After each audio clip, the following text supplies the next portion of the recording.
Bom dia, Deus. Começo este dia agradecendo por tudo que o Senhor tem feito por mim.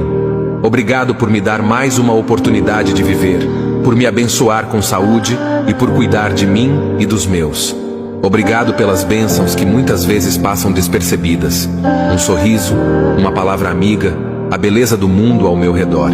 Agradeço também pelos desafios que enfrento, pois sei que são oportunidades de aprendizado e crescimento. Em cada situação, o Senhor me guia e me fortalece, e por isso sou eternamente grato.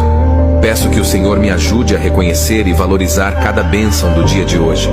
Que eu possa viver com um espírito de gratidão e generosidade, espalhando bondade e amor por onde eu passar.